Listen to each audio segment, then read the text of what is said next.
39 points in it. Only 25 on the table.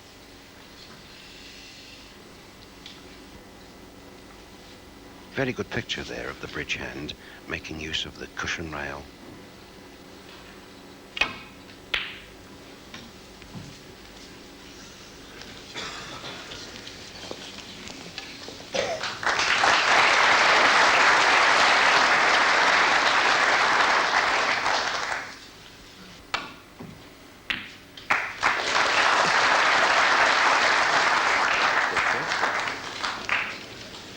Very good get out indeed by Charlton.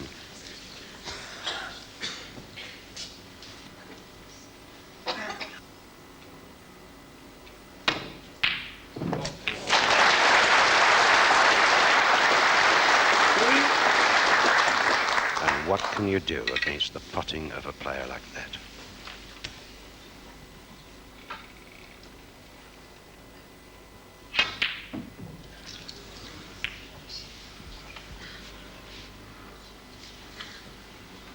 Steve Davis, 3.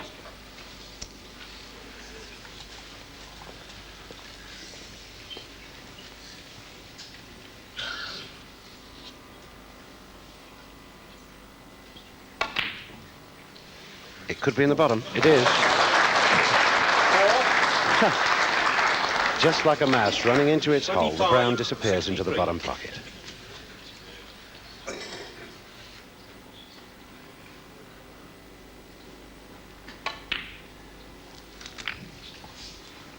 $30.63.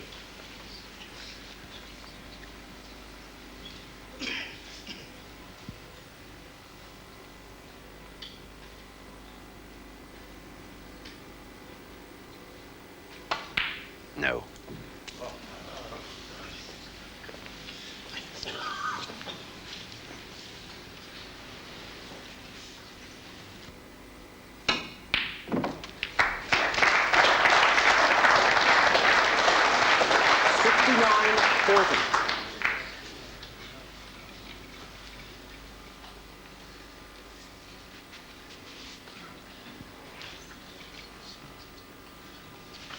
Now he's attempting this one down the table into the bottom left-hand pocket.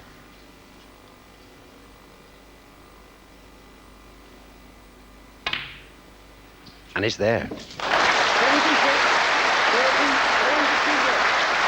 A brilliant shot then by the world snooker champion Steve Davis, who got in early on that very important frame with a break of 44 and gave him sufficient strength to take victory over Australian champion Eddie Charlton at 76 points to 30.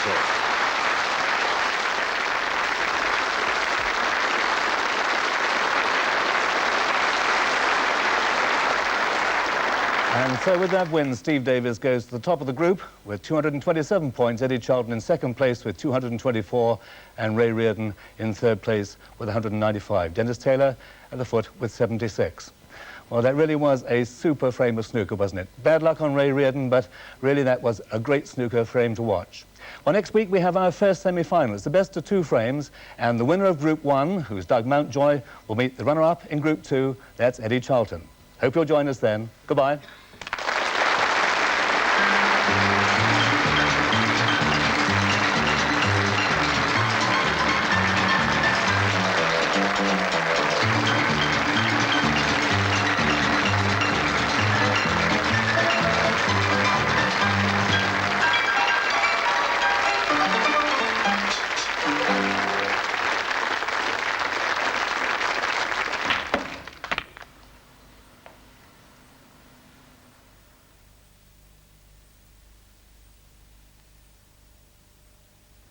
There's a new revised edition of the BBC Guide to Snooker, along with the story of the game and its rules, tips from experts and profiles of the leading players.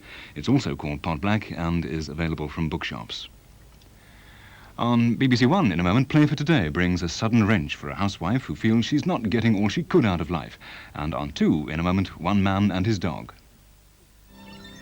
Chronicle tomorrow shows the painstaking architectural rescue of a derelict cottage by a team of craftsmen from the Weald and Downland Open Air Museum. The cottage appears to be in 2 distinct halves. The corrugated iron side on the right is rather a mess. but the thatched side is in pretty good condition and retains many of its 17th century features. The craft language of the traditional builder, I can't call it anything else, is now lost. There is no builder now who can build a traditional building using all the accepted techniques of the traditional builder. And the only way that we can now relearn his language is by doing this to buildings, by taking them apart piece by piece, by peering almost under a microscope at every mark, every joint, every bit, until we understand every secret of the way the builder was operating.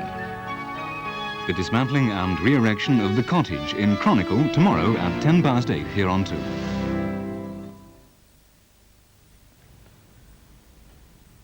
Now, the finals of the championship to find one man and his dog.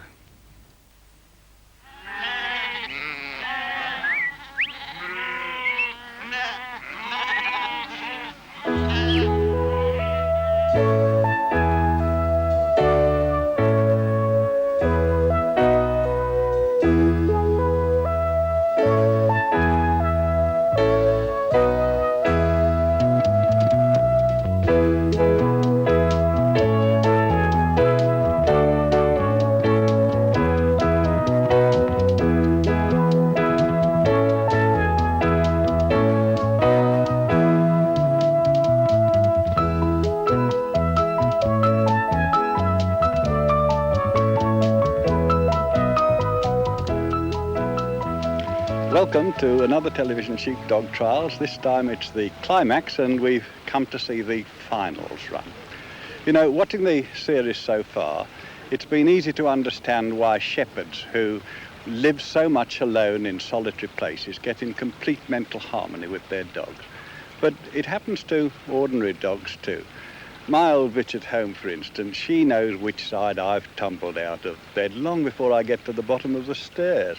And if I'm in a good mood, she'll be waiting with a pair of slippers for a present. But if I'm in a bad mood and I've got a touch of the morning afters, she probably pretends to be asleep. And she can steal the thoughts almost off the back of my mind. And I think that it's very likely that your dogs are much the same too. But you know, watching these trials and seeing a shepherd get a bit hassled and a bit in a fret about things going wrong, it's easy to think that the thing is always transmitted to the dog. But you know, I sometimes wonder, Eric, if it's a two-way thing, if the dog can help the shepherd when he gets mentally worried. Yes, but as you say, it transmits from one to the other. But a sheepdog confronted with sheep should have nothing else on its mind but sheep. But quite, as you say, I mean, I get a bit upset. It transfers to the dog, and the dog's a bit edgy, and it works both ways, yes. It's a very trying situation just before you go on to run a competitive trial. Well, Eric, let's see how nerves hold out on this dour old day over Bala. It certainly hasn't dampened the odds of the enthusiasts, and the first final we're running today is the brace. It's between Jeff Billingham of Scotland and Mel Page of Wales. Jeff's one of 8 shepherds working Cheviot sheep on the Duke of Roxburgh's estate near Kelso. Jed and Trim, now 10.5-year-old, are litter sisters.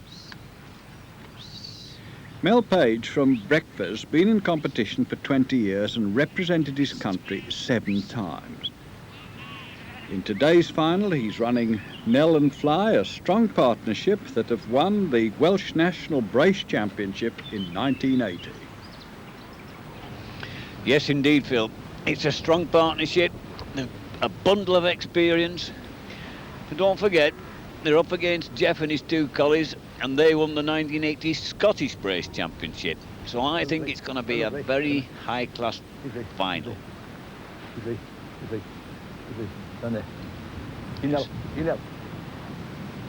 Nell on the left and a daughter fly on the right. Settled there. Oh, Nell there. Plenty of experience. Jeffrey, he goes next. He'll have an anxious eye on all that Mel does today.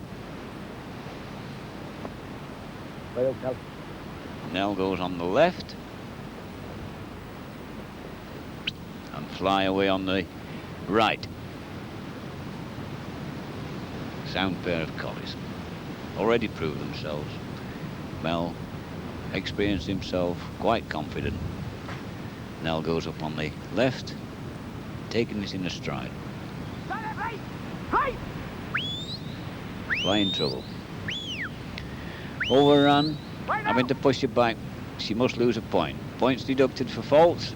Nell to me on the left there, coming into the right position at the end of the perfect outrun.